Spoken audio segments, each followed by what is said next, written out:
오늘은 다니엘서 세 번째 강의입니다. 다니엘서 3장, 4장을 같이 나눠드리도록 하겠습니다. 지난 시간에 1장과 2장을 설명드리면서 특별히 2장에서 느부갓네살 왕이 아주 중대한 꿈을 꾸었다고 말씀드렸습니다.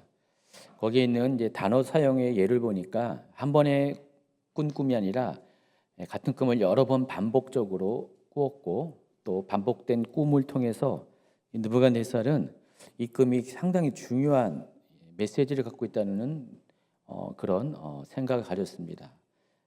그래서 그 꿈을 아무에게도 이야기하지 않고 모든 지혜자들을 불러 모은 다음에 꿈 자체부터 알아맞혀서 또 그것의 해석을 요구했습니다. 그런데 모든 지혜자들은 꿈도 가르쳐주지 않고 어떻게 해석을 할 수 있냐 해서 처음부터 불가능하고 또 그것을 할 수가 없었어요. 자, 그런데 마침내 다니엘을 통해서 하나님께서는 다니엘이 기도했을 때 밤에 환상을 통해서 느부갓네살이 꾼 꿈의 비밀을 가르쳐 주시고 또 그 해석도 알려주셨고, 또 그 결과를 가지고 느부갓네살에게 꿈의 내용과 꿈의 해석에 대해서 알려주었을 때 느부갓네살은 놀랍게 감탄을 했습니다. 그리고 이같이 행하신 하나님, 또 이와 같이 다니엘을 통해서 역사하신 하나님을 높이고 찬양하는 그런 일이 다니엘서 3장, 2장에 있었습니다. 어쨌든 이 느부갓네살은 다니엘이 해석하는 것을 통해서 이 역사를 주관하시는 하나님의 계획에 대해서 알게 되었습니다. 자, 꿈의 내용이 가장 핵심적인 것은 뭐냐? 바벨론 제국 이후에 계속적으로 여러 제국들이 흥망성쇠를 하고 결국은 최종적으로 하나님께서 세우신 한 나라가 세상의 모든 나라들을 멸망시키고 영원히 설 것이라는 내용이었습니다. 다니엘서 2장 44절에 이 내용이 있었습니다. 이 여러 왕들의 시대에 하늘의 하나님이 한 나라를 세우시리니 이것은 영원히 망하지도 아니할 것이요 그 국권이 다른 백성에게로 돌아가지도 아니할 것이요 도리어 이 모든 나라를 쳐서 멸망시키고 영원히 설 것이라. 자, 이게 하나님 나라 마지막 때에 도래할 영원한 하나님 나라를 가리키는 것이고, 그래서 그 느부갓네살이 꾼 꿈은요, 한 개인의 꿈의 차원을 넘어서 한 국가의 민족의 꿈의 차원을 넘어서 하나님께서 전 세계를 운영하시는 하나님의 그 역사에 대한 아주 장대한 꿈이었습니다.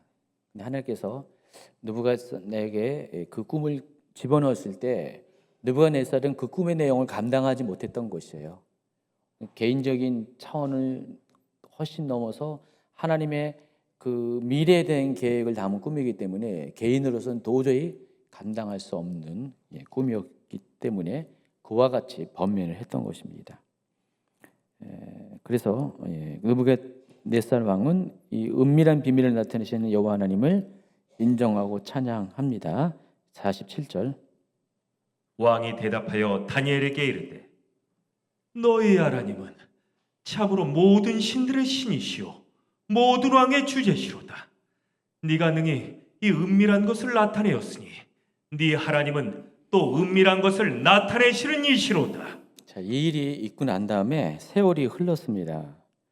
그리고 어처구니 없게 그 느부갓네살 왕은 자기가 꿈에서 본 것과 비슷한 모양의 금 신상을 만듭니다. 70인역에 따르면은요, 이때가 느부갓네살 제위 제19년이라고 합니다. 그리고 이때가 공교롭게도 바벨론 군대가 예루살렘을 점령하고 성전을 파괴했던 바로 BC 586년 바로 그 해라고 합니다. 자, BC 586년이면은요, 그 다니엘이 바벨론에 끌려온 지 20년째가 되는 해요. 그래서 지금 자, 이 다니엘이 느부갓네살의 꿈을 해석한 게 BC 603년이고요. 또 586년경에 또 금 신상을 이렇게 만듭니다. 그래서 이때가 그 느부갓네살 제위 그 기간 중에서 가장 최전성기고 또 이 시기는 바벨론 왕국의 또 최전성기이기도 합니다. 여러분 바벨론이 역사가 70년밖에 안 돼요. 그 전성기가 70년밖에 안 됩니다. 근데 그 최전성기에 있던 왕이 느부갓네살 왕이에요. 그 느부갓네살 한 왕의 최전성기가 바벨론 제국의 또 최전성기이기도 합니다. 이때가 BC 686년 전후예요. 그래서 이때 예루살렘도 멸망을 한 겁니다. 유다도 멸망을 했습니다. 자, 이렇게 되니까 느부갓네살은 이제 메소포타미아 지역을 넘어서 이 팔레스틴 지역까지 세력이 확장되면서 영토가 넓어지면서 자기가 이 세상의 최고의 왕이라는 그런 어떤 권위의식을 갖게 되었습니다. 스스로 높아지고 교만해진 그런 상태가 되었습니다. 그러니까 자기 앞에 더 이상 대적도 없는 거예요. 가장 큰 대적이 이집트였는데 이집트의 세력도 이미 약해졌고 더 이상 맞설 상대가 없는 그런 상황이 되었을 때 그때 느부갓네살은 자신의 왕국을 영원토록 번영을 또 하기를 기원하면서 또 자기가 이룬 업적을 내세우기 위해서 금신상을 만들기로 결정을 합니다. 자, 금신상이 높이가 60큐빗이고 너비가 6큐빗이라고 했는데 다니엘서 3장 1절은 바로 금신상을 만드는 이 내용부터 시작됩니다. 느부갓네살 왕이 금으로 신상을 만들었으니 높이는 60규빗이요 너비는 6규빗이라. 그것을 바벨론 지방의 두라 평지에 세웠더라. 오늘날의 그 길이 계산법으로 따지면은 27.5m 높이가 여러분 27.5m가 어느 정도 될까요? 별거 아닌 것 같아요. 27.5m 정도면은 일반 아파트의 한 9층 정도 높이죠. 일반 아파트가 3m 정도, 층고가 3m 정도니까 9층 정도의 높이입니다. 9층 정도 굉장히 높은 거예요. 또 폭은 너비는 6규빗. 이것도 2.75m. 길이 방향으로 굉장히 긴 신상이죠. 사람 모양의 신상입니다. 그래서 여러분 이 그림 보시는 것처럼 저 두라 평지라는 곳에 세웠습니다. 메소포타미아 지역의 중심지 바벨론의 그 바로 그 수도의 위쪽에 있습니다. 두라 평지라는 곳에 저렇게 세웠습니다. 금신상의 모습을 보세요. 왼쪽에 있는 공사하는 장면이고 오른쪽에 다 세워진 것입니다. 저 궁금했어요. 저게 정말 금신상이 저렇게 높은데 27.5m, 폭이 2.75m. 금으로 만들었을까? 얼마나 많이 들어갈 것 같아요. 성경에 나와 있지 않습니다. 그래서 아마 금도금일 가능성이 많죠. 그렇죠? 이 정도의 금이면은 세상의 온갖 금을 다 끌어모아도 감당하지 못할 정도로 굉장히 큰 거죠. 금도금일 수도 있고요. 모르겠어요. 솔로몬 성전이 금 10만 달란트 썼잖아요. 엄청 많은 거니까 여기도 더 강대한 제국이기 때문에 여기도 더 클 수도 있는데 금으로 될 수도 있지만은 대략적으로 오늘날 수준을 보면 조금 금도금일 가능성도 많다라고 봅니다. 어쨌든 이렇게 금으로 번쩍번쩍 빛나는 신상을 만들었습니다. 그리고 바벨론의 한 지방인 두라 평지에다가 세웠습니다. 금신상 건립을 마친 느부갓네살은요, 총독과 수령과 행정관, 모사, 재무관, 배판관, 법률사, 각 지방의 모든 관원들을 이곳에 다 불러 모읍니다. 그리고 성대한 낙성식을 거행하고자 합니다. 이게 다 완성됐으니까 모든 사람들 모아놓고 아마 이제 요즘 식으로 보면은 저 꼭대기부터 밑에까지 천으로 딱 이렇게 가렸다가 한번 신호를 주면은 줄을 딱 당기면은 천이 딱 벗겨지면서 금신상의 모습이 딱 드러나는 아마 그런 이벤트가 있지 않았을까. 충분히 그러지 않을까요? 그럴 가능성이 많습니다. 근데 여기 나오는 이 제가 언급한 이 직책들을 보면은요, 바벨론 왕국의 주요 직책들은 다 여기 불러 모은 것으로 봅니다. 그래서 이 당시에 지방의 관리로 있었던 총독으로 있었던 다니엘의 세 친구들도 이 자리에 참여하게 됩니다. 그리고 여기에는 다니엘은 참여하지 않았어요. 다니엘은 아마 이렇게 중앙 정부의 총리로 있었기 때문에 아마 이곳에는 참여하지 않았던 것 같습니다. 그런데 하필 다니엘의 세 친구는 지방 관리였기 때문에 이곳에 참여하게 되었습니다. 자, 한번 그 장면을 한번 다시 상상해 보시기 바랍니다. 그 자리에 참석한 모든 사람들에게 악기 소리가 들릴 때 금신상 앞에 절할 것을 명령합니다. 3장 4절, 5절, 6절, 7절. 선포하는 자가 크게 외쳐 이르되 백성들과 나라들과 각 언어로 말하는 자들아, 왕이 너희 무리에게 명하시라니 너희는 나팔과 비리와 수금과 사병금과 양금과 생안과 및 모든 악기 소리를 들을 때 엎드려 느부갓네살 왕이 세운 금신상에게 절하라. 누구든지 엎드려 절하지 아니하는 자는 즉시 맹렬히 타는 불못불에 던져 놓으리라 하였더라. 모든 백성과 나라들과 각 언어를 말하는 자들이 나팔과 피리와 수금과 사명금과 양금과 및 모든 악기 소리를 듣자 곧 느부갓네살 왕이 세운 금신상에게 엎드려 절하니라. 한번 생각을 해보세요. 상상을 해보세요. 상상이 중요한 건데, 예전에 무슨 이렇게 그 시대국 같은 거, 오래된 시대국 보면은 국가적인 제례가 있잖아요. 국가 의식이 있을 때 조선 시대만 하더라도요, 왕이 저 멀리 이렇게 딱 정중앙에 단위에 딱 세워졌고요, 국가적인 제례를 올립니다. 그때 앞에서 누군가가 이제 딱 재간 비슷한 사람이 나와가지고 뭔가를 낭독하고요, 그리고 갑자기 궁중의 악기들이 그냥 전부 다 동원해가지고 꽝 하면서 여기서 뭐 탕탕탕탕 치고 막 하면서, 그리고 나서 앞에서 절하라 하는 그런 분위기. 그럼 어떻게 해요? 모든 신료들이 왕 앞에 갑자기 절을 딱 하는 거예요. 그런 분위기. 왕 앞에 절을, 여기는 금신상이지만은 왕 앞에 막 악기 소리가 막 울리고 고조될 때 절하라 그러면은 한 번에 다 절을 해야 되는 분위기예요. 자, 그런데 이런 분위기에 압도되어서 이 자리에서 절을 안 할 사람은 아무도 없을 거예요, 그렇죠?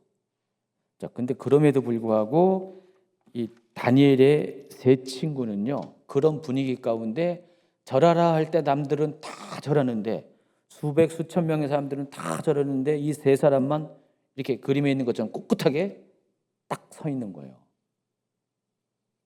이 장면이 그런 장면입니다. 여러분이라면 그럴 것 같아요? 굉장히 이거는 아주 그냥 군대식의 그런 분위기잖아요. 오래전에 가면 갈수록 그런 분위기잖아요. 전체주의적인 분위기잖아요. 그런 상황 가운데 다 절하는데 왕이 여기 딱 있는데, 왕이 딱 서 있는데, 자, 여기 세 명만, 자, 우리 영현자매, 한나자매, 명정자매 일어나 보세요. 다니엘의 세 친구 일어나 보세요.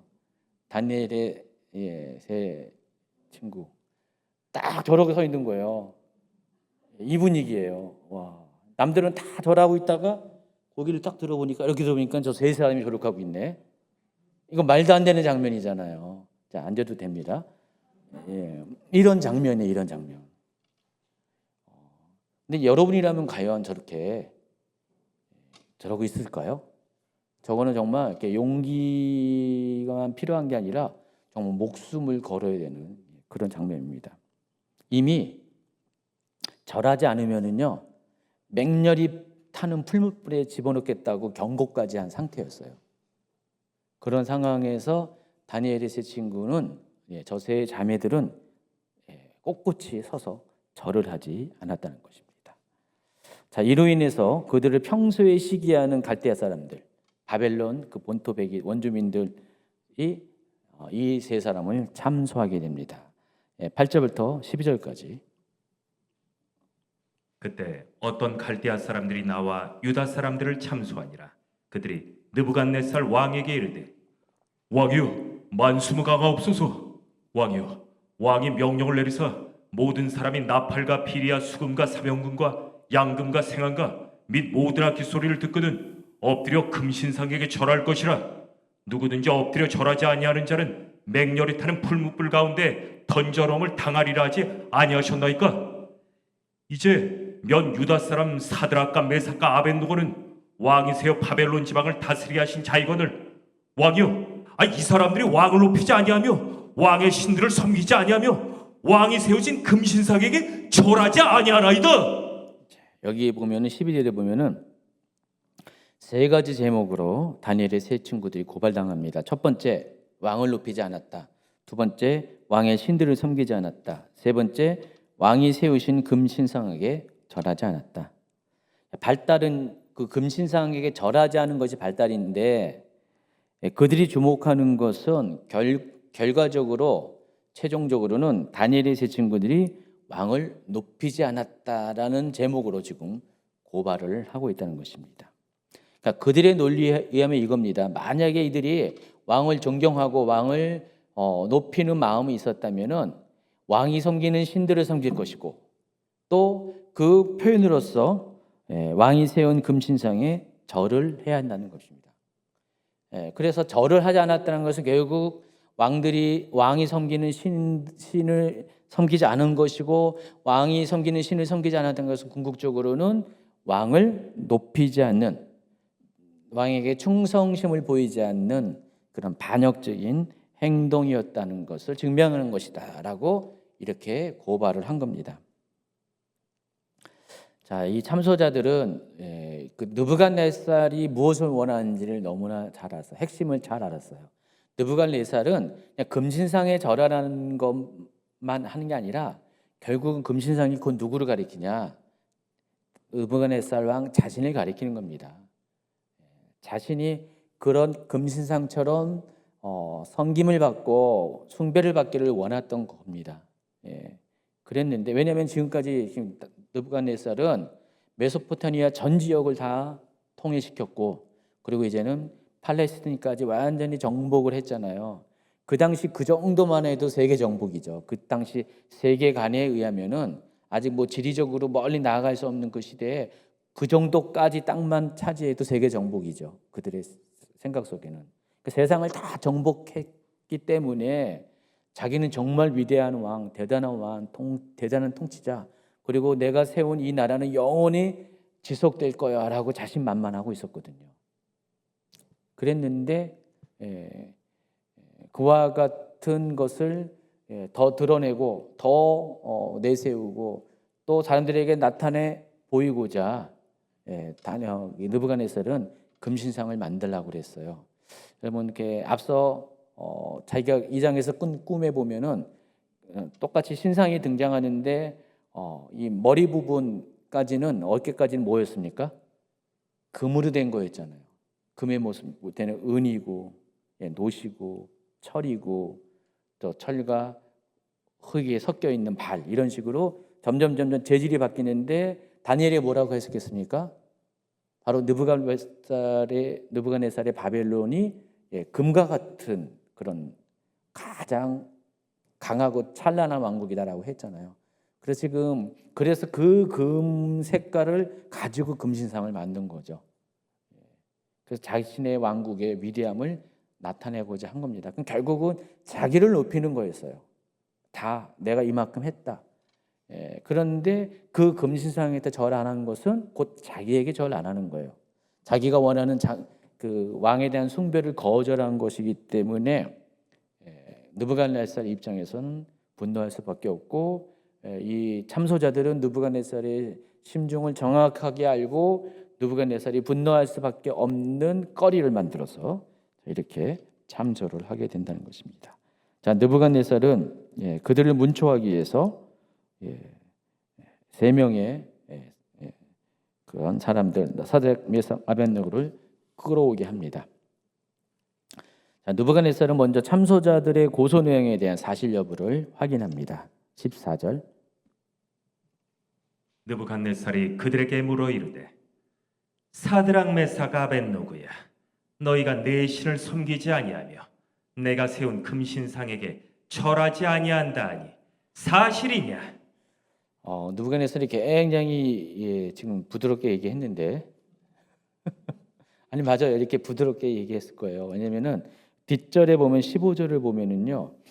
지금 이 세 친구들에게 굉장히 느부갓네살은 호의를 베푸고 있다는 것을 알 수가 있습니다. 만약에 이 참소를 들었을 때 느부갓네살 입장에서는 다른 사람 같으면 바로 묻지도 않고 바로 이렇게 징계를 내릴 수도 있어요. 근데 느부갓네살은 이 세 사람에게 먼저 그 사실 여부를 확인하고 15절에 보니까 또 읽어주세요.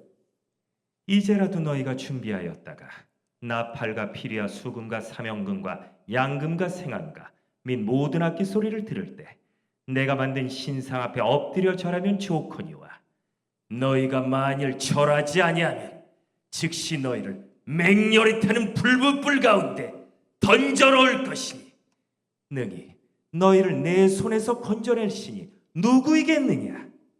한 번 더 기회를 주는 거예요. 지금 이미 절하지 않았잖아요. 전하지 않은 것을 이게 알았잖아요. 사실이잖아요. 근데 그럼에도 불구하고 먼저 사실관계를 확인하고 만약에 절하지 않았다 할지라도 지금이라도 절하면은 용서해 주겠다. 굉장한 호의죠. 그렇죠? 다른 사람에게는 이러지 않을 수도 있어요. 근데 다니엘의 세 친구들에게는 이렇게 호의를 베풉니다. 왜 그랬을까요?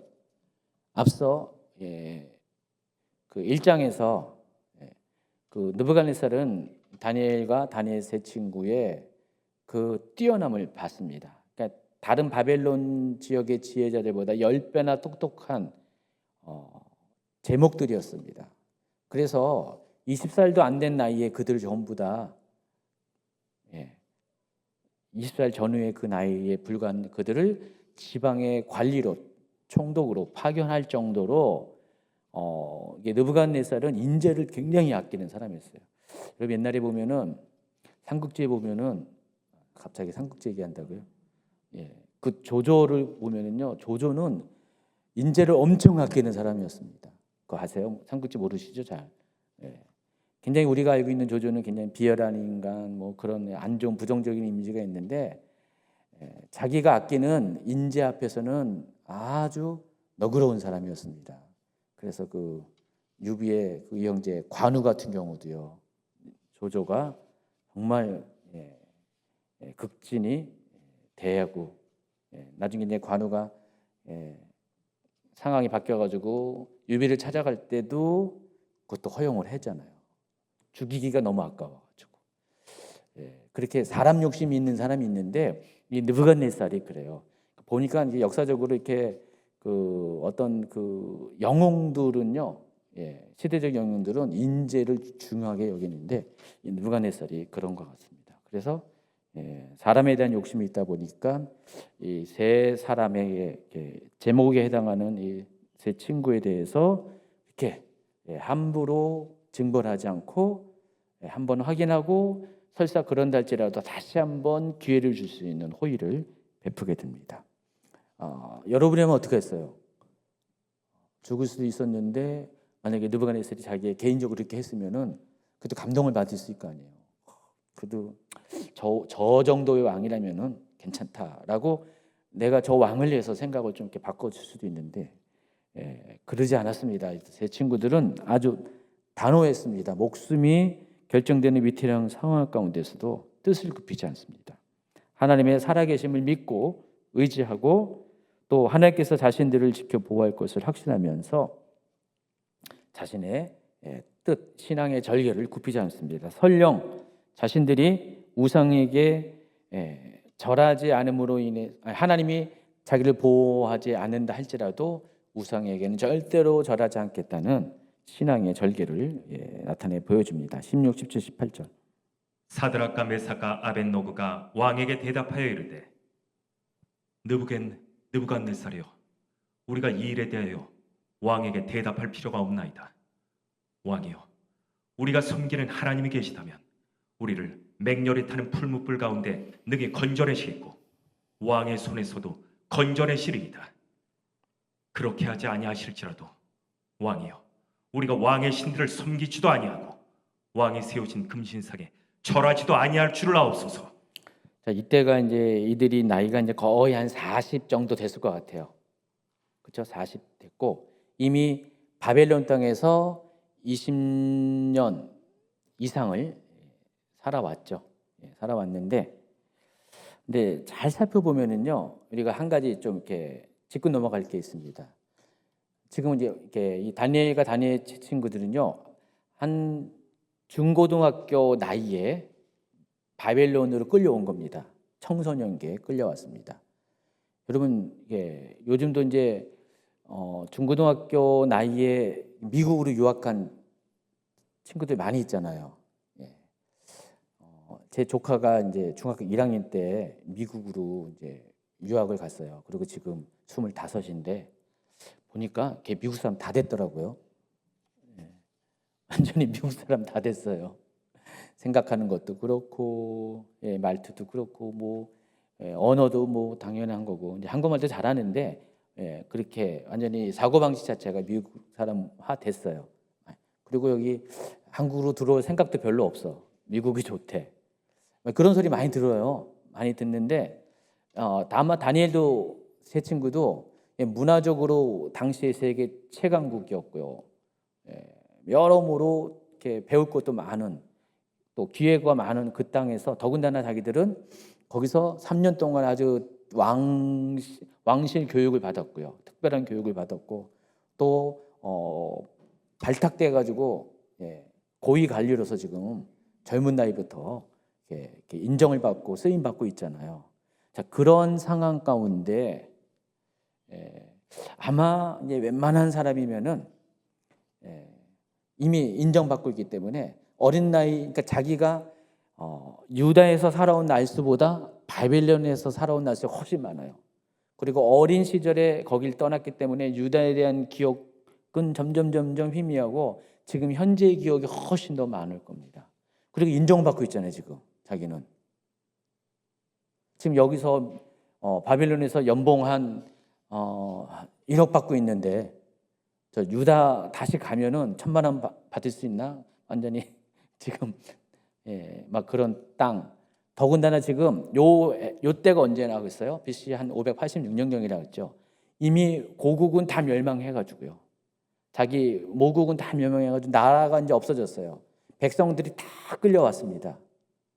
자기와 같이 바벨론 지역에 다 끌려가가지고 그 땅에는 이제는 나라가 없고요.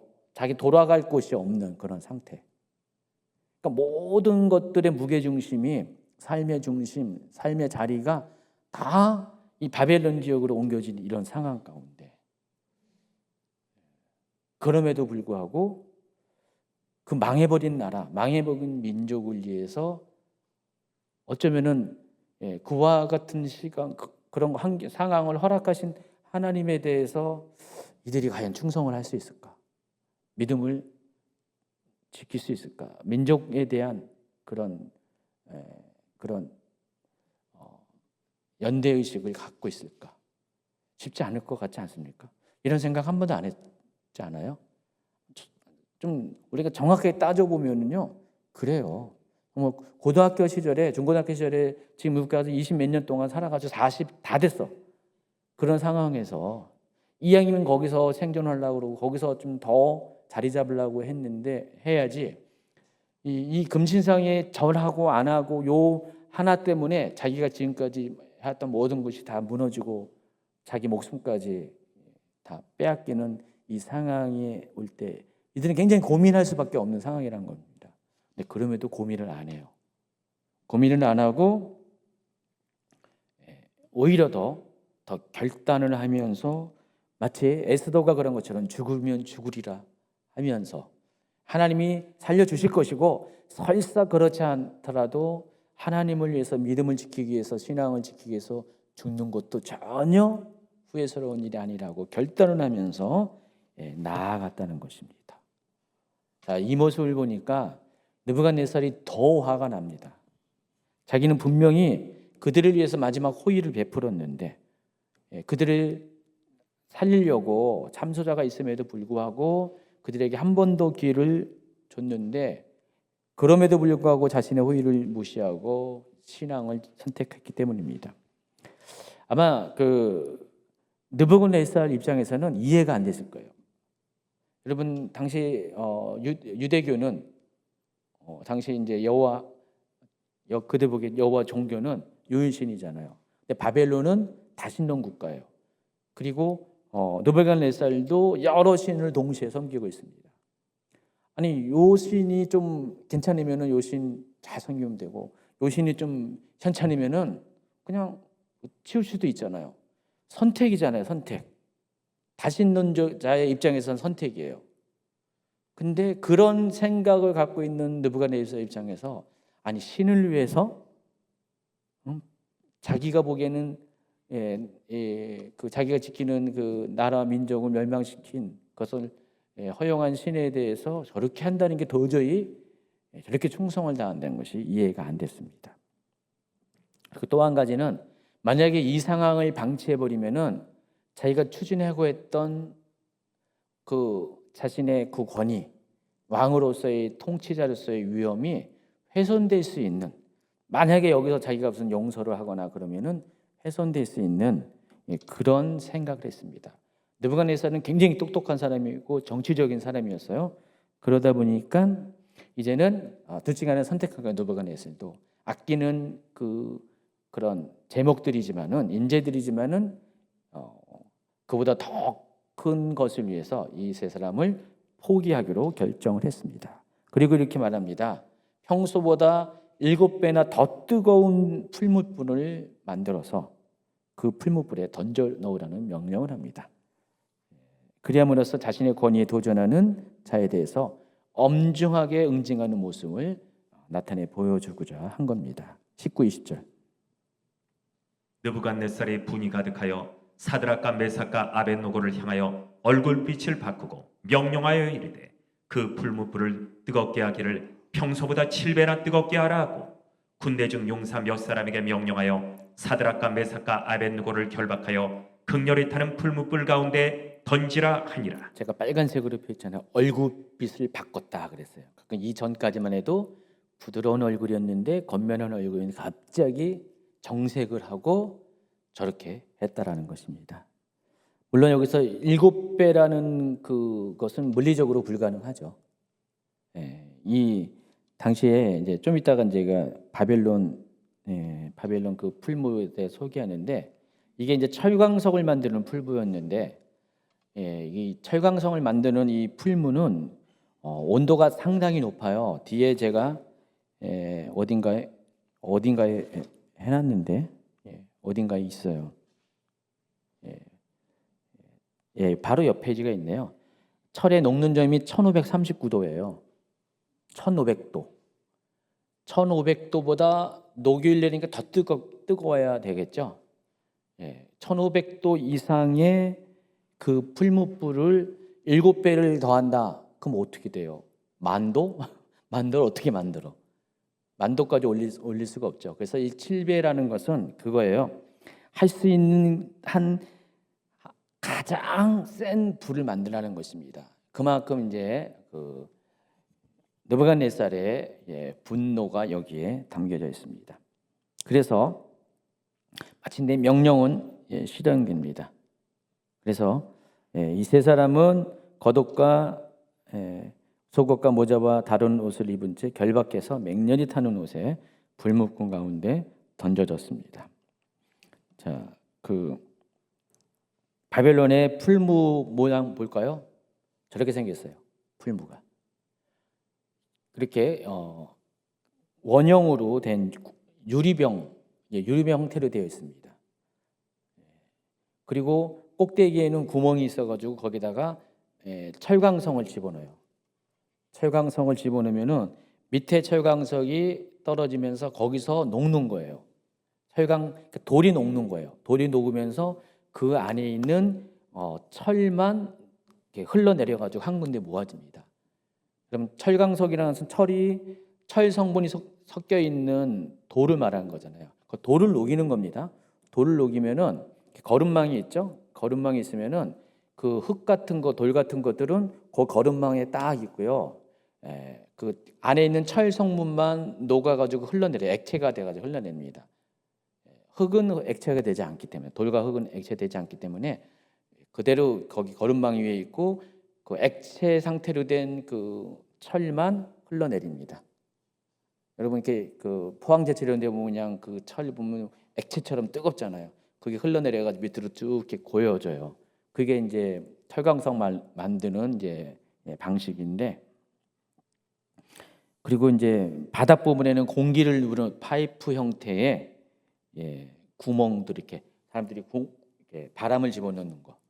그리고 용광로 자체는 고온을 견딜 수 있도록 두꺼운 벽돌이나 내화 벽돌이죠. 돌로 참 만들어졌습니다. 그래서 사람이 충분히 들어가고도 남는 큰 거죠. 무슨 뭐 금재련을 하는 그런 거 아닙니다. 아주 굉장히 거대한 도가니 같은 그런 거였는데, 여기에다가 세 친구들을 집어넣습니다. 1539도 이상의 큰 고온입니다. 그런데 이제 놀라운 일이 일어났습니다.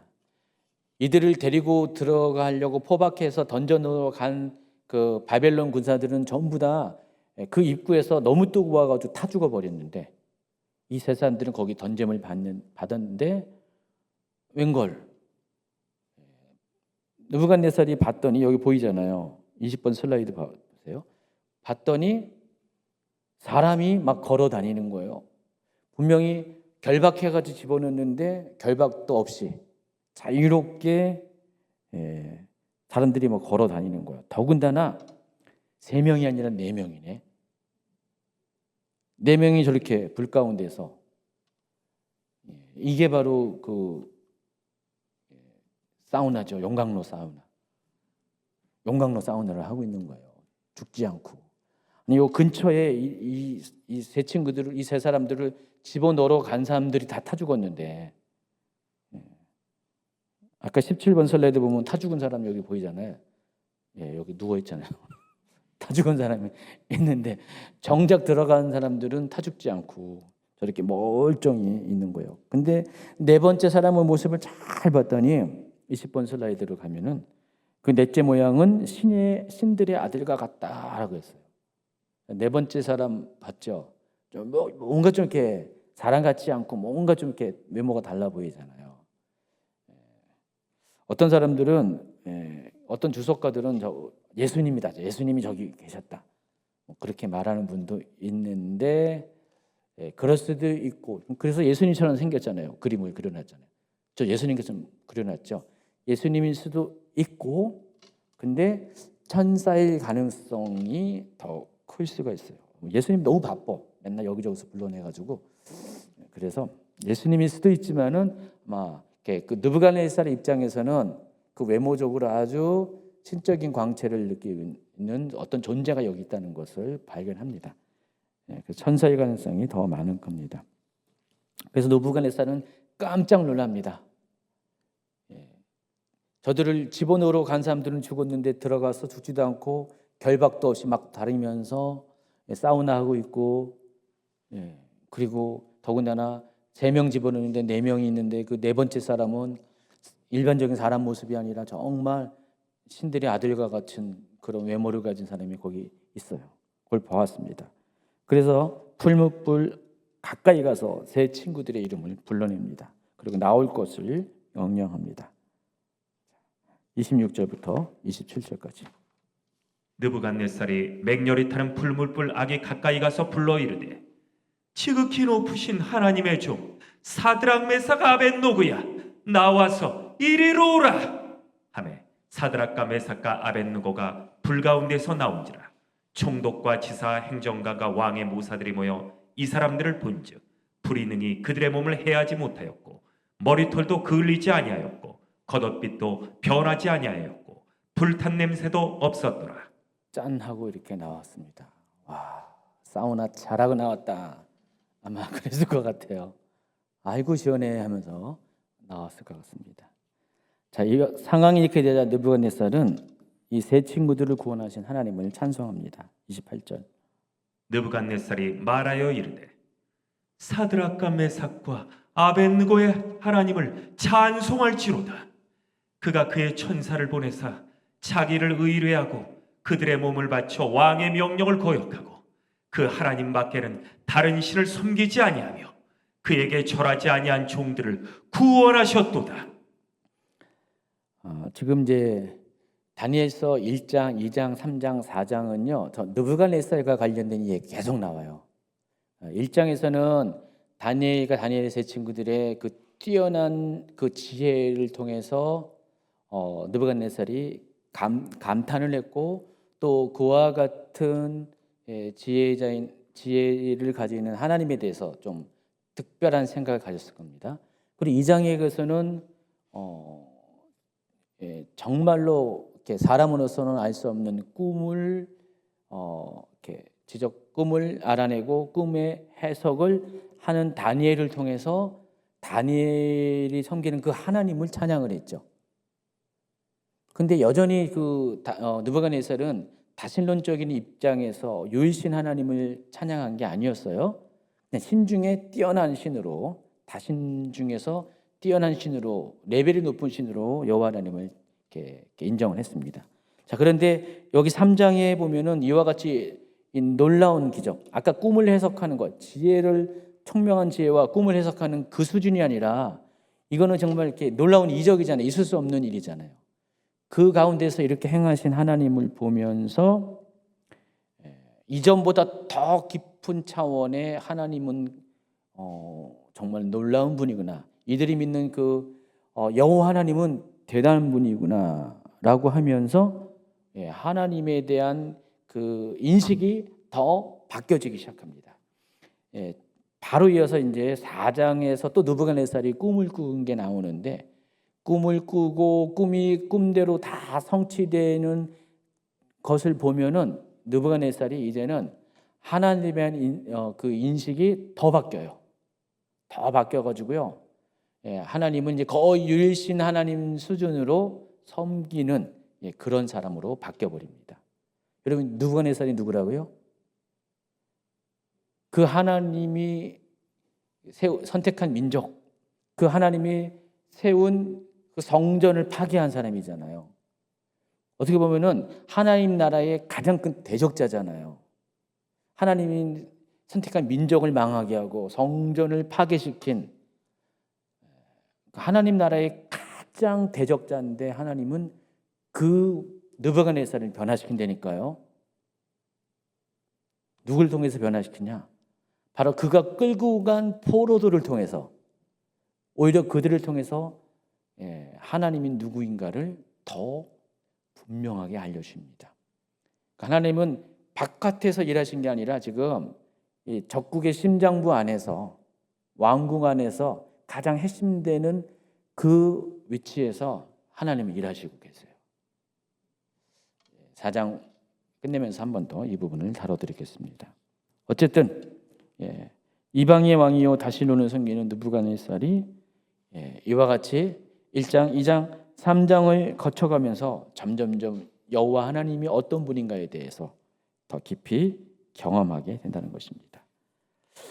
30절에 보면은 다니엘의 세 친구들의 이와 같은 믿음과 신앙의 절기를 통해서 느부갓네살은 이 세 사람을 더욱더 높은 지위에 올리게 됩니다. 3장은 여기서 마치고요. 이제 4장으로 넘어가겠습니다. 다니엘서 4장은 느부갓네살이 바벨론 제국의 모든 백성들에게 보내는 조서를 기록한 겁니다. 당시 왕들은요, 어떤 국가적인 큰 어떤 정책 사항이 있으면은요, 조서를 쓰고 인장을 찍어서 변개할 수 없는 법을 만들어 가지고 자기가 통치하는 각 그 점령지, 지금에 말하면 주 같은데 주 단위에 전부 다 이렇게 보내게 됩니다. 보내게 돼서 국가적인 중요한 것들을 공지를 합니다. 저도 뭐 일주일이 멀다 하고 어쨌든 하루가 멀다 하고 카톡에 공지하잖아요. 몰라요? 셀리더 방에 공지하잖아요. 이번 주도 몇 건을 공지했잖아요. 그런 공지인데 그 정도의 수준이 아니라 아주 중요한 공지. 제가 지난주에 아주 중요한 공지 몇 건 했는데 그보다도 훨씬 더 중요한 공지를 하면은요, 이건 반드시 지켜야 되는 공지입니다. 그 조서입니다. 이 조서를 기록한 내용을 여기서 이야기하는데 그것을 왜 기록했는지를 이렇게 기술하는 내용입니다. 그러니까 느부갓네살이 지금 과거를 회상하는 내용을 기록한 겁니다. 다니엘서 4장은 다음과 같은 구조로 되어 있어요. 여기 보시면은요, 1절과 3절은 하나님을 찬양하는 느부갓네살의 이야기가 있고요. 또 37절 마지막 절도 똑같이 같은 내용으로 하나님을 찬양하는 느부갓네살의 모습이 되어 있습니다. 그리고 중간에 보면은 저렇게 4절부터 17절까지는 느부갓네살이 꾼 꿈의 내용에 대해서 기록했고요. 18절부터 27절은 그 꿈을 해석하는 다니엘, 그리고 28절, 36절은 해석한 대로 그 꿈이 실현된 것들을 기록하고 있습니다. 저런 구조로 되어 있어요. 그래서 4장 전체를 보면은요, 쌍갈식, 양갈식 구조로 되어 있습니다. 그래서 바깥에는 같은 내용의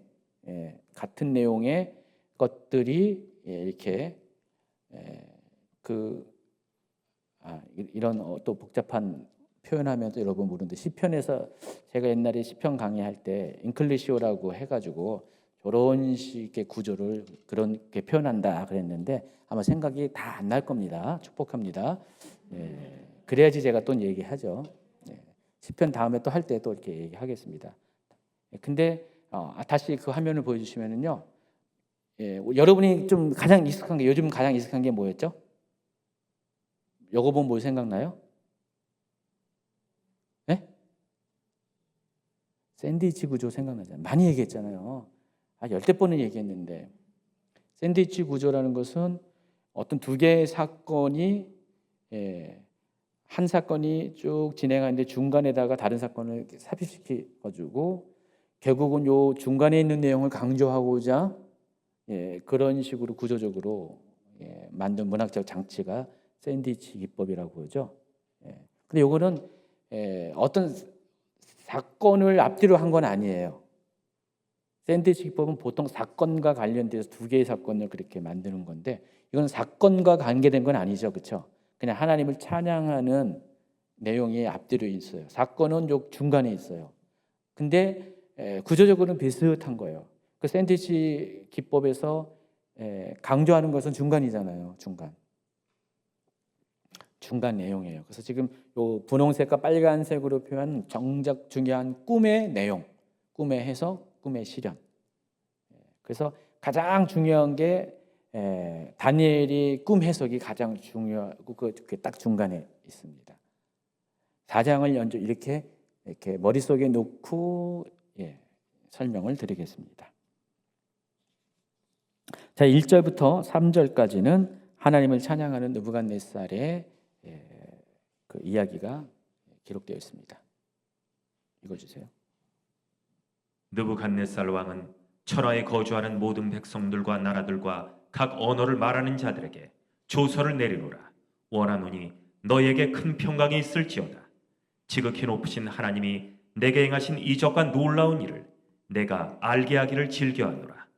참으로 그도다 그의 이적이요 참으로 능하도다 그의 놀라운 일이요 그의 나라는 영원한 나라요 그의 통치는 대대에 이르리로다. 여러분, 이 4장 1, 2, 3절만 보면은 이게 이방 왕이 이런 말을 한다는 게 믿기지 않죠? 이거는 무슨 시편에 나오는 시편 기자가 하는 표현처럼 이렇게 그런 생각 전혀 안 들었어요? 이거는 어떤 이방 왕이, 그리고 예루살렘을 멸망시킨, 성전을 파괴한 느부갓네살이 이런 말을 한다는 게 정말 말 같지 않잖아요. 그렇죠? 도저히 믿기지 않는 내용이잖아요. 근데 지금 느부갓네살이 이와 같이 하나님을 찬양하는 표현들을 하고 있습니다. 대단한 거잖아요. 그렇죠? 별로 감동이 없으신데. 그래서 이러한 1, 2, 3절에 하나님을 찬양하는 내용에 있어서 본격적으로 이제 샌드위치 안에 있는 내용물들을 이렇게 꺼내 보면은요, 느부갓네살의 꿈의 내용이 먼저 나옵니다. 하나님에 대한 찬양에 이어서 느부갓네살은 자신이 경험한 놀라운 이야기를 회고합니다. 느부갓네살은 모든 것이 형통한 가운데 자신의 궁전에서 쉬고 있을 때 꿈을 꿉니다. 자, 이때가 BC 586년 이후예요. 그리고 이제 상황적으로 보면은 이때가 아마 BC 583년일 가능성이 많이 있습니다. 이건 정확한 연대보다도 그럴 거다 하는 추측입니다. 예측입니다. 583년에 이 꿈을 꿀 가능성이 많이 있습니다. 왜냐하면은 왕위에서 쫓겨나서 광인으로 살아간 7년의 시기, 꿈의 내용이 그런 얘기가 나오는데 7년의 시기가 BC 582년부터 575년일 것으로 추정되기 때문에 그래요. 왜냐하면은 요 기간 동안에는 느부갓네살의 그 연대기에 보면은 특별한 활동이 없어요. 그러니까 느부갓네살이 굉장히 세상을 지배하고 통치하고 정복하는 아주 바쁜 왕이었잖아요. 근데 요때는 느부갓네살이 뭘 했다는 기록이 그 바벨론 기록이 없다라는 거예요. 그래서 아마 그 7년의 기간이 요 기간일 가능성이 많다라고 추측을 합니다. 그럼 그보다 1년 앞서서 꿈을 꾼 거거든요. 그러면 이게 583년에 꾼 꿈일 가능성이 있을 것이라는 거죠. 자, 근데 그 꿈은 느부갓네살로 하여금 두려움과 혼란에 빠지게 합니다. 4절 5절. 나 느부갓네살이 내 집에 편히 있으며 내 궁에서 평강할 때 한 꿈을 꾸고 그로 말미암아 두려워하였으니 곧 내 침상에서 생각하는 것과 머릿속으로 받은 환상으로 말미암아 번민하였었노라. 그래서 느부갓네살은요 첫 번째 꿈을 꿀 때와 마찬가지로 바벨론의 모든 지혜자들을 전부 다 불러 모읍니다. 이번에는 꿈의 내용을 알려준 것 같아요. 그리고 꿈의 해석을 요구했습니다. 첫 번째 한 20여 년 전에 꿈 꿀 때는 꿈의 내용도 알려주지 않았는데 이때는 꿈의 내용을 알려줍니다. 그러니까 그때는 느부갓네살이 억지 부리는 게 아니라 너무 똑똑한 사람이라서 제가 설명한 대로 꿈의 그 중대성을 감안해서 아무에게나 오픈한 게 아니라 꿈의 내용부터 알 수 있는 특별한 사람에게 오픈하고자 그렇게 한 거예요. 근데 지금은 이 상대적으로 이 꿈의 내용은 그때의 꿈보다는 자기가 보기에는 중대성이 좀 떨어졌기 때문에 지혜자들에게 꿈의 내용을 알려줍니다. 그렇지만은 아무도 이 꿈의 내용을 해석할 수가 없습니다. 그래서 느부갓네살은 20여 년 전에 다니엘이 자기의 꿈을 꾼 것이기 때문에 이번에는 다니엘을 부릅니다. 근데 여기서 한 가지 우리가 좀 이렇게 퀘스천이 있어요. 여러분이 느부갓네살이라면은요 20몇 년 전에 이때가 583년이니까 20년 전이죠. 20년 전에 다니엘이 그 말도 안 되는 꿈을 해석해 줬잖아요. 그러면은 뭐 지혜자들을 부르기 전에 다니엘을 먼저 불렀어야 정상이잖아요. 다 사람들 필요 없죠. 다니엘만 한 명만 오면 싹 해줄 거고 뒤에 내용을 보면은 아예 느부갓네살은 다니엘이 당연히 꿈을 해석해 줄 것을 이미 기대하고 부릅니다.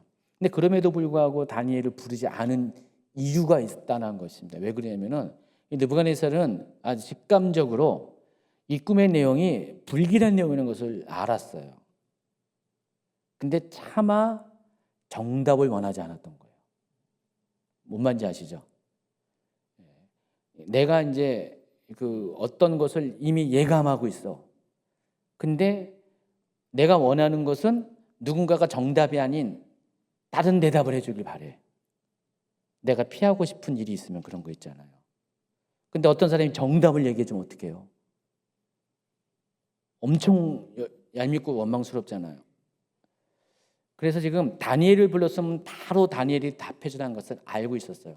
그렇지만 다니엘이 오면은 정답을 얘기해 줄 것 같아서 다른 지혜자들을 불러서 꿈을 해석하고 요구한 거예요. 근데 결국은 그들은 해석을 못했고 결국 어쩔 수 없이 다니엘을 부를 수밖에 없어요. 그래서 다니엘을 불렀습니다. 그래서 다니엘에게 꿈의 내용을 이야기합니다. 잠깐만요. 9절부터 읽어주세요. 8절부터 읽어주세요. 그 후에 다니엘이 내 앞에 들어왔으니 그는 내 신의 이름을 따라 벨드사살이라 이름한 자요 그의 아래는 거룩한 신들의 영이 있는지라. 내가 그에게 꿈을 말하여 이르되 박수장 벨드사살아 네 안에는 거룩한 신들의 영이 있은즉 어떤 은밀한 것이라도 내게는 어려울 것이 없는 줄을 내가 아노라. 내 꿈에 본 환상의 해석을 내게 말하라. 예, 10절. 내가 침상에서 나의 머릿속으로 받은 환상이 이러하니라.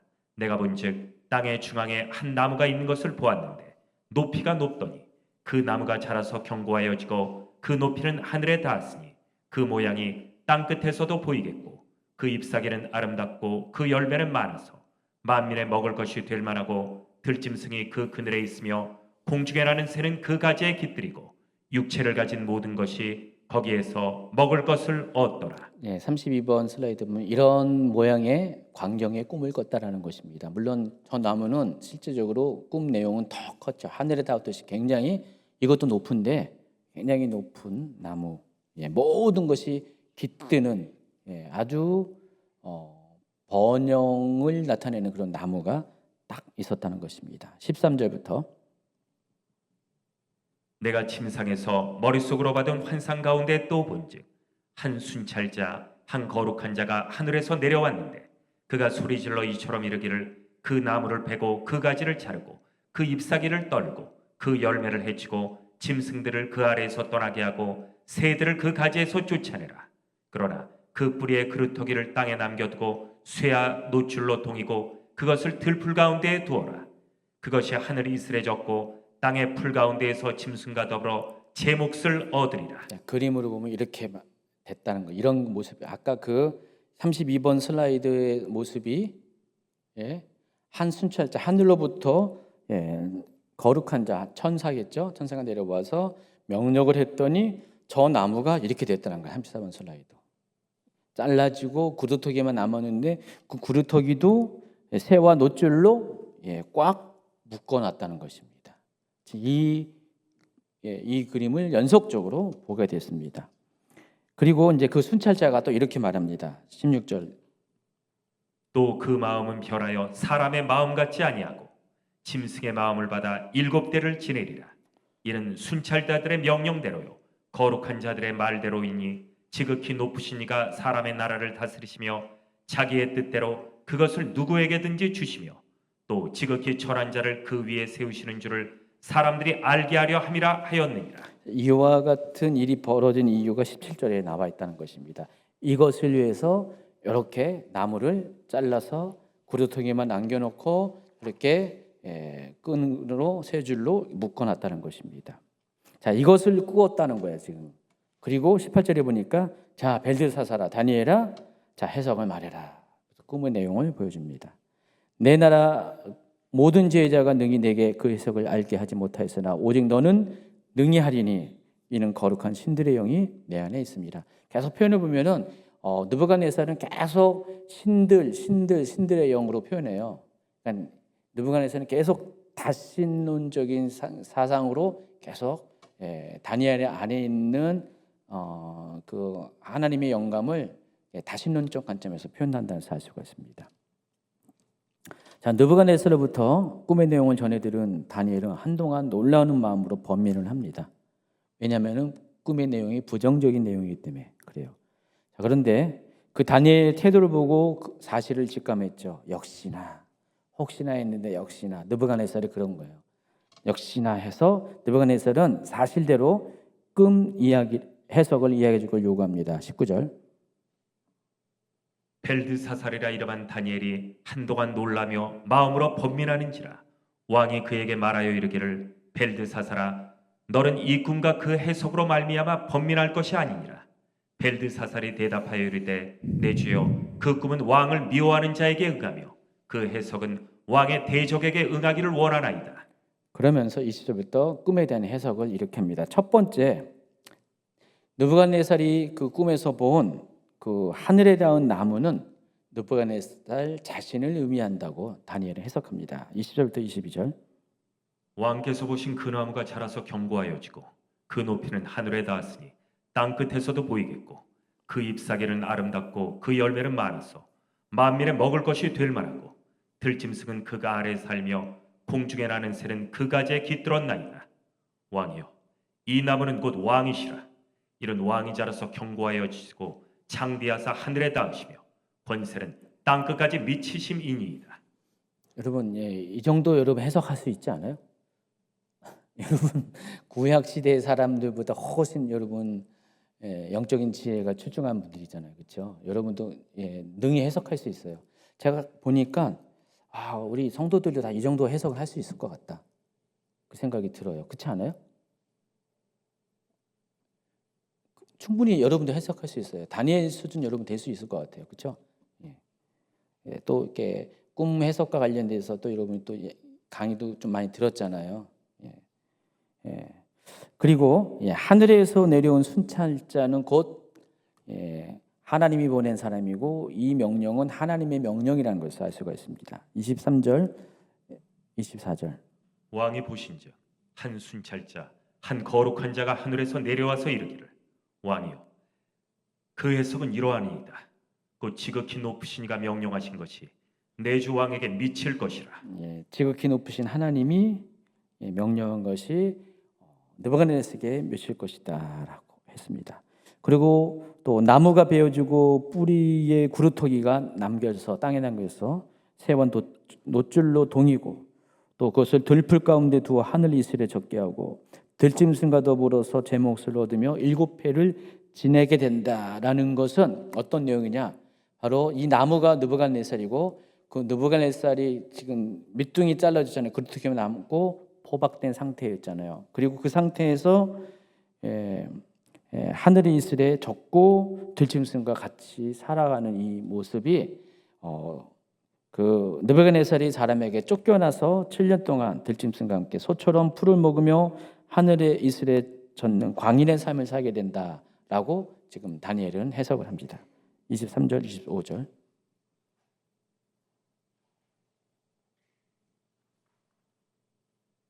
그 나무를 베어 없애라. 그러나 그 뿌리의 그루터기는 땅에 남겨두고 쇠와 노줄로 동이고 그것을 들풀 가운데에 두라. 그것이 하늘 이슬에 젖고 또 들짐승들과 더불어 제 몫을 얻으며 7대를 지내리라 하였나이다. 왕이 사람에게서 쫓겨나서 들짐승과 함께 살며 소처럼 풀을 먹으며 하늘 이슬에 젖을 것이요 이와 같이 7대를 지낼 것이라. 그리고 비로소 이제 지극히 높으신 하나님께서 사람의 나라를 다스리시며 자기의 뜻대로 사람의 나라에 왕권을 주시는 것을 느부갓네살이 결국은 알게 될 것이다라고 또 이야기합니다. 그리고 이 구루터기를 남겨주라 한 것이 느부갓네살이 사실을 깨달으면 비로소 왕의 나라가 다시 회복될 것이다라고 해석을 합니다. 그렇기 때문에 이것을 깨닫고 공의를 행하고 가난한 자를 궁일히 여김으로 죄악을 사함받으면은 이 같은 일을 당하지 않을 수도 있음을 다니엘은 마지막으로 조언합니다. 그거예요. 지금 이 꿈에 본 이 나무는 느부갓네살 왕을 가리키고 아주 번성하고 모든 나라와 민족들과 모든 생명 있는 것들이 이 바벨론 왕국 느부갓네살의 통치 아래 그렇게 살고 있지만은 하나님께서 이 나무를 베어버림으로 해서 모든 그 깃든 생명들이 깃들 곳을 잃어버리게 된다는 것입니다. 그리고 이 나무 자체는 이렇게 들에서 이슬을 맞으면서 들짐승과 같이 7년 동안의 시간을 보내고 하나님께서 다시 회복을 시켜주는데 이런 일이 생기지 않기 위해서는 지금부터라도 공의를 행하고 가난한 자를 궁일히 여김으로 죄악을 사함받으면은 이런 일이 생기지 않을 것이다라고 지금 이야기한 거예요. 그러니까 지금 되어질 미래지만은 느부갓네살의 선택에 따라서 그렇게 될 수도 있고 안 될 수도 있다라는 것을 지금 다니엘은 이야기해 준다는 것입니다. 자, 그럼 여러분이 느부갓네살이면 어떻게 해요?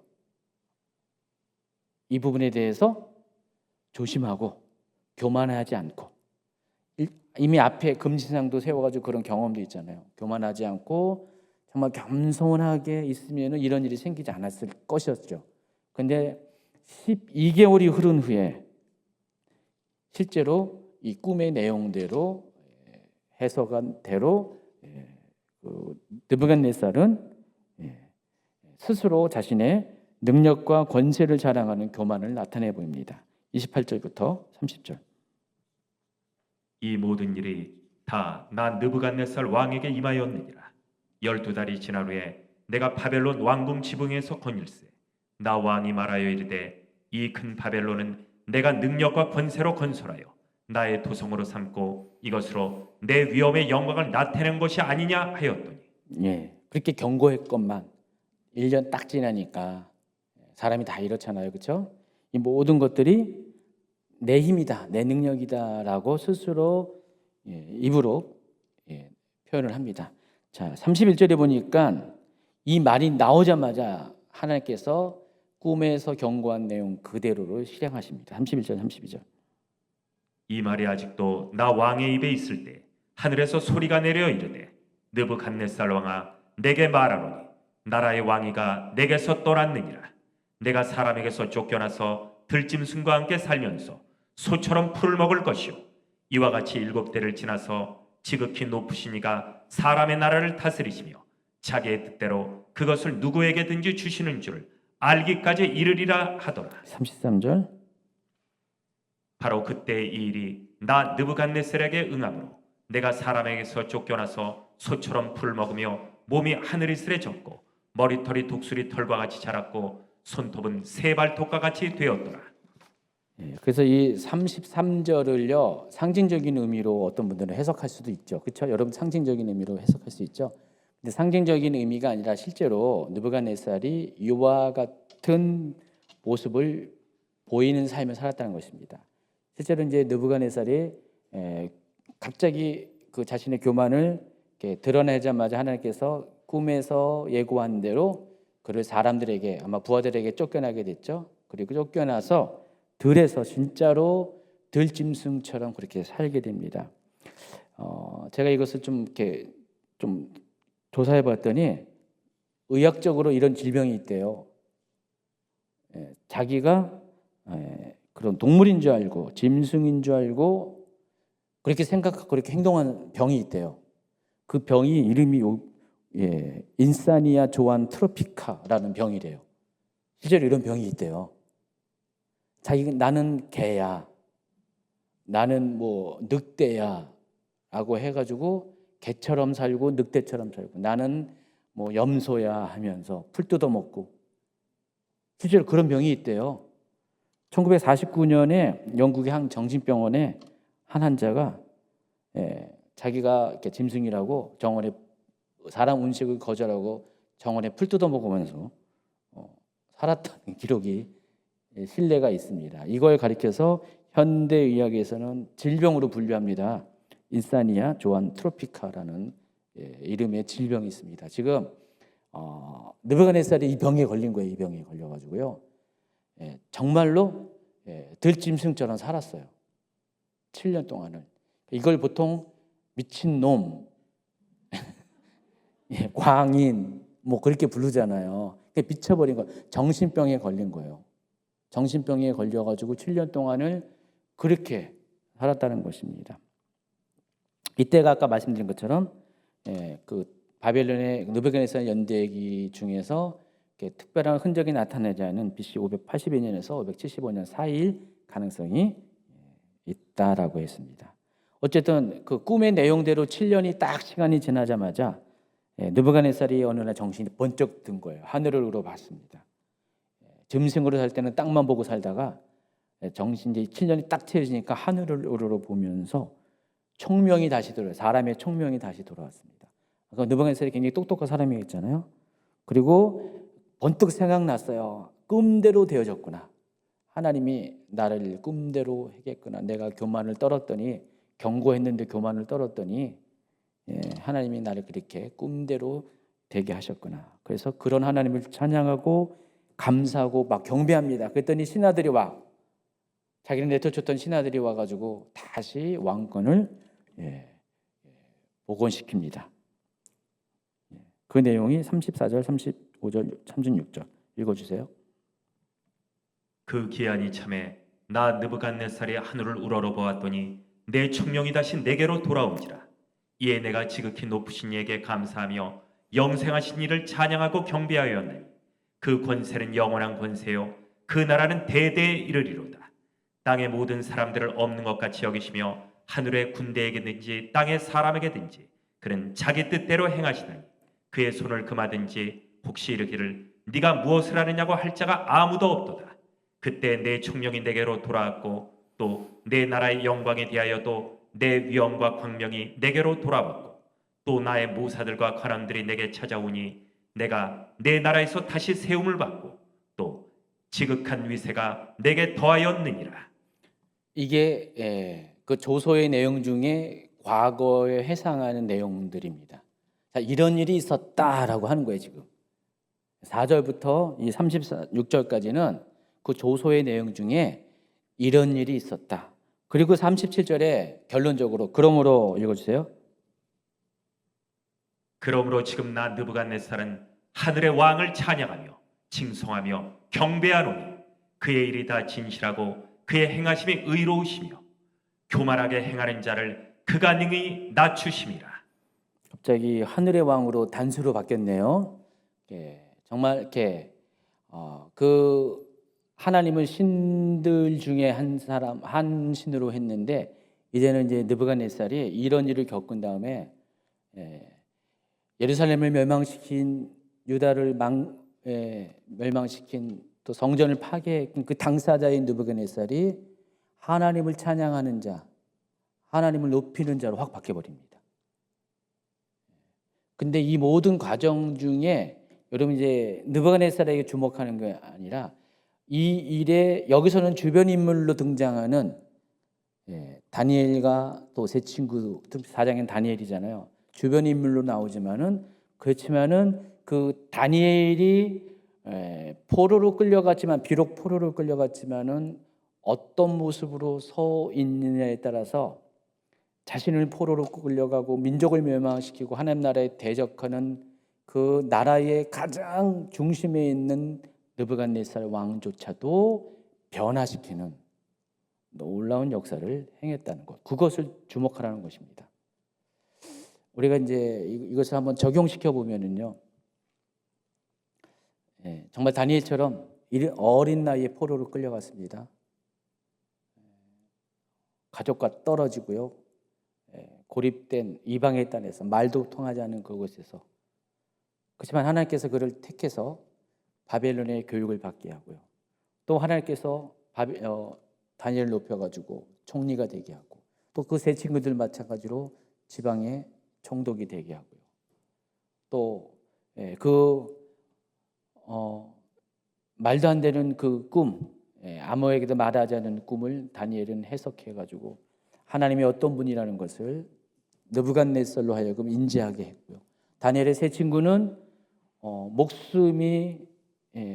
목숨을 건 그 신앙의 절개를 지킴으로 인해서 정말 하나님의 그 위대함을 나타내 보여줬고요. 여기 다니엘은 이 꿈을 해석함을 통해서 하나님이 정말 어떠한 사람인 것을 정말 이렇게 느부갓네살이 확신할 수 있도록 바꾸는 데 있어서 결정적인 역할들을 했습니다. 만약에 다니엘과 세 친구가 자기 상관 가운데 그걸 포기하고 그냥 여기 바벨론에 동화되면서 여기에 빠져서 신세 한탕하면서 나는 여기서 나는 그냥 나 혼자라 잘 살 거야라고 모든 꿈을 접어버리고 자기의 어떤 그 신앙과 이런 것들을 포기했으면요, 이와 같은 일이 일어날 수가 없잖아요. 근데 우리 또한 하나님께서 동일하게 우리의 상황이 그와 같은 상황이 닥쳐올지다 할지라도 포로되고 빼앗기고 또 희망도 없는 그런 상황, 적진 깊숙이 들어간 완전히 사방에 우겨쌈을 당해서 벗어날 수 없는 소망이 전혀 보이지 않는 상황일지라도 여러분 정말 하나님에 대한 믿음과 신앙과 절개와 그 순수함을 지켜나가기만 한다면은 하나님은 여러분을 통해서 그 어둠들을 점점 밝음으로 바꿔주실 겁니다. 여러분이 속한 가장 그 처절한 고난의 현장을 오히려 여러분을 통해서 하나님의 일하시는 곳으로 다 바꿔주실 것입니다. 그게 다니엘의 영성이고 다니엘 세 친구들의 영성인 것 같습니다. 어린 나이에 그렇게 했다면, 그렇게 시작했다면 여러분도 아직까지 다니엘의 나이가 지금 50이 안 됐어요. 한 40대 초중반입니다. 아직 40대 초중반에 있는 계시는 여러분 많잖아요. 아직 기회가 많이 있습니다. 기회가 많이 있으니까 여러분도 이렇게 그 환경 가운데 포로됨에 억눌릴 것이 아니라 다니엘처럼 뚫고 나가시기 바랍니다. 뭐 대단한 게 아니라 그냥 그 믿음, 그 신앙의 절개를 지켰을 뿐입니다. 그렇게 하면 하나님께서 그 느부갓네살과 같은 사람일지라도 여러분 앞에 여러분을 통해서 하나님이 인정하는 사람으로 변화시키는 놀라운 역사가 있게 될 것입니다. 그렇게 되기를 예수님의 축원합니다.